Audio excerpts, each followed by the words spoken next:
నమస్కారం. మాఘపురాణం 17వ రోజు పారాయణలోకి వచ్చాం.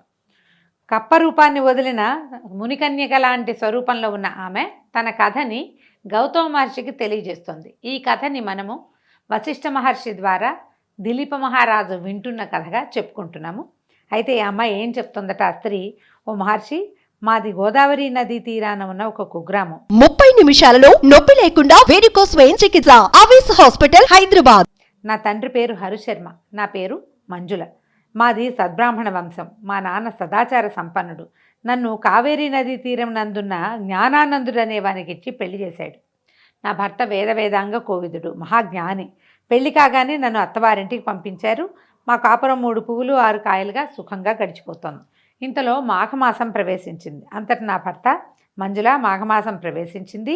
ఇది అత్యంత పుణ్యమాసము. పవిత్రమైన ఈ కాలాన్ని మనం దుర్వినియోగపరచవద్దు. నా బాల్యం నుంచి ఈ మాఘమాసంలో క్రమం తప్పకుండా మాఘస్నానాలు చేసి పూజా విధానాలు చేస్తూనే ఉన్నాను. కాబట్టి మన ఇద్దరము ఈ మాఘస్నానాల్ని తప్పకుండా చేయవలసిందే.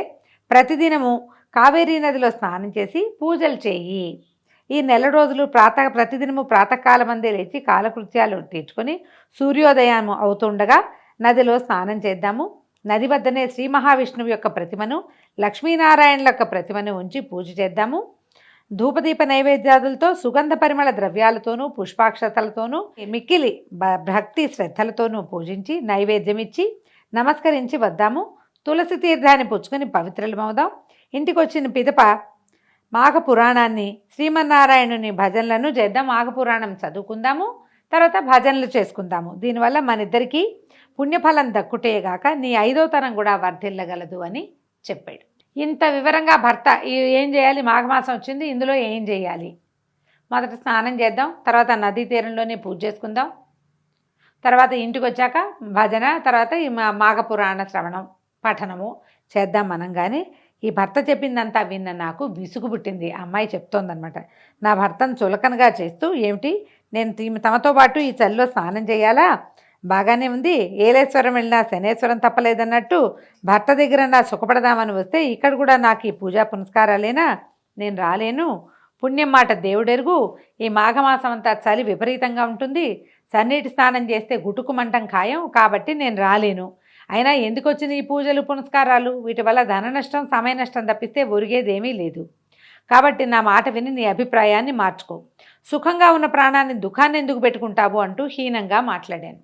నా భర్త కడు శాంత స్వభావుడు, అంచేత నేను హద్దు మీరటం సహజం కదా. అంటే ఆయన శాంతంగా ఉంటాడు, ఈ అమ్మాయి గైమని గొంతేసుకుని పడిపోతుంది అనమాట. సరే, దీంతో అంత శాంత స్వభావుడు ఆగ్రహించి, నా భర్త, ఒసే పాపాత్మురాల, సద్బ్రాహ్మణ కుటుంబం నుంచి వచ్చిన నీవు నా వంశాన్ని ఉద్ధరిస్తావనుకున్నాను. నువ్వు ఇలాంటి మూర్ఖురాలు అనుకోలేదు. దైవద్వేషం అని తెలిస్తే నేను అసలు పెళ్ళే చేసుకునేవాడిని కాదు. నువ్వు ఇంకా నాతో ఉండద్దు. దైవాన్ని దూషించే వారికి నా ఇంట్లో స్థానం లేదు. పో. మాఘమాస వ్రతం నీకంత హీనంగా కనపడిందా? నీ పాపం నిన్ను శిక్షించక మాందు. భర్తనే గౌరవం లేకుండా ప్రవర్తించిన నీవు కృష్ణానదీ తీరమందు రావి చెట్టు త్వరలో మండూకమైపోవద్దు కావక అని శపించాడు. ఆయన పరమశాంత స్వభావుడు. అప్పటి వరకు ఆవిడది ఆడిందాట పాడింది పాటగా నడుస్తుంది. ఏదైనా పూజా పునస్కారము అనగానే ఈ మొత్తానికి ఎందుకు చేయాలి, నేను చేయను, నువ్వు కూడా చేయొద్దు అనేసరికల్లా అంత శాంత స్వభావుడు తిరగబడిపోయి, నువ్వు పోయి కప్పగా పడుండు, నువ్వు మనిషిగా ఉండడానికి నీకు అర్హత లేదని తిట్టేశాడు. తిట్టంగానే నా భర్త శాపం నన్ను భయపెట్టింది. నేను ఎప్పుడూ నా భర్త మొహంలో అంత కోపాన్ని చూడలేదు. గజగజ వణికిపోయాను. నా భర్త పట్ల నేను చేసిన తప్పుని గ్రహించాను. వెంటనే నాకు ఏమైంది? ఆలోచన వచ్చింది, జ్ఞానోదయం అయింది. నాదా, నేను కన్నుమినక గానకుండా ప్రవర్తించాను, మూర్ఖంగా మాట్లాడాను. నా తప్పు మన్నించి నాకు శాప విముక్తిని ప్రసాదించండి స్వామి.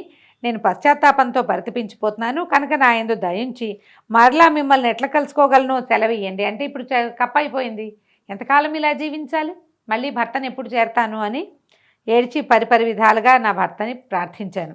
కొంతసేపటికి శాంతించిన నా భర్త, మంజుల, శాపాన్ని వెనక్కి తీసుకోవడం సాధ్యపడదు కనుక శాప విమోచనానికి మార్గం చెప్తాను విను. ఉత్తముడైన గౌతమ మహర్షి తన శిష్యగణంతో పుణ్యతీర్థాలలో స్నానమాచరిస్తూ కొంతకాలానికి మాఘమాసంలో కృష్ణానదీ తీరాన్ని చేరుతారు. నువ్వు ఉన్న ఆ చెట్టు కింద, నువ్వు ఏ చెట్టు కింద త్వరలో ఉంటావో అక్కడ మాఘమాస వ్రతాన్ని పూజల్ని చేస్తారు. అప్పుడు నువ్వు ఆయన దర్శిస్తే నీకు శాప విముక్తి కలుగుతుంది అని నా యొక్క శాప విమోచనాన్ని సూచించారు. కావున నేను ఈనాడు మిమ్మల్ని దర్శించిన వెంటనే నా మండూక రూపం అంటే కప్ప రూపం పోయి స్త్రీగా మారాను. నా భర్త చెప్పడం వల్ల మిమ్మల్ని గౌతమ మహర్షిగా భావించాను, నన్ను దీవించండి అని నమస్కారాలు చేసిందట. అంత గౌతమ మహర్షి అన్నాడు, బాలిక, నీ భర్తయు చిరకాలం జీవించి హరినామ సంకీర్తన చేస్తూ మృతి చెందాడు. హరినామ సంకీర్తనలతోనూ మాఘమాస వ్రత ప్రభావం వల్లను ఇప్పుడు నీ భర్త స్వర్గలోకంలో సుఖాలు అనుభవిస్తున్నాడు. నీ భర్త మాట వినందుకు నువ్వంత కష్టపడ్డావో చూసావు కదా. ఈ మాఘమాసం అత్యంత పుణ్యప్రదమైంది కాబట్టి నువ్వు మాఘమాస వ్రతాన్ని చేస్తూ నిత్యము నదిలో స్నానమాచరించి భక్తి శ్రద్ధలతో భగవంతుణ్ణి ఆరాధించు. నీకు శుభం చేకూరగలదు. అనంతి కాలంలోనే నువ్వు ఈ వ్రత ప్రభావం వల్ల నీ పతిని చేరగలవు. నీ పూర్వజన్మ సుకృతం వల్లను దైవ నిర్ణయం వల్లను నీవిప్పటికి నన్ను దర్శించగలిగావు. ఇప్పటికైనా మించిపోయింది లేదు. నిత్యము శ్రీమన్నారాయణుని సేవలో తరించుము. ప్రతిరోజు ప్రాతకాలాన్ని నిద్రలేచి కాలకృత్యాలు తీర్చుకొని నదికి పోయి స్నానం ఆచరించి శ్రీ మహావిష్ణువుని పూజించు. త్వరలోనే నీకు విష్ణు సాహిత్యం సిద్ధించగలదు. అంటే భర్త ఏమో మరణించాడు, ఈ అమ్మాయికి శాప విమోచనమైంది. ఇప్పుడు వెళ్ళి చేరడానికి భర్త లేడు అక్కడ. ఇప్పుడు ఏం చేయాలి? భగవత్ సేవలో కాలక్షేపం చెయ్యి. ఏ మాఘమాసాన్ని అయితే నువ్వు అవజ్ఞగా మాట్లాడి ఈ స్వరూపాన్ని తెచ్చుకొని ఇంతకాలం భర్త సేవకి దూరమయ్యావో అది నీకు మళ్ళీ లభించాలంటే మళ్ళీ కొంతకాలం నువ్వు ఇక్కడ జీవించి ఉన్నందుకు భగవంతుని సేవించి అంత్యకాలం తర్వాత మళ్ళీ నువ్వు భగవంతుని చేరతావు. అక్కడ నీ భర్తని నువ్వు చేరతావు అని సెలవిచ్చాడు.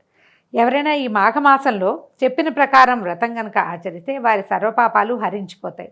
శ్రీహరి సంతోషించి మనోవాంఛాఫల సిద్ధిరస్తు అంటూ దీవిస్తాడు. భక్తి శ్రద్ధలతో పూజించి మోక్షప్రాప్తి నొందుము అంటూ హితబోధ చేశాడు గౌతమ మహర్షి. దాంతో ఏం జరిగిందో ఈ అమ్మాయి వచ్చే భాగంలో తెలుసుకుందాము. రేపు ఉదయపు పారాయణలో కలుసుకుందాం. నమస్కారం.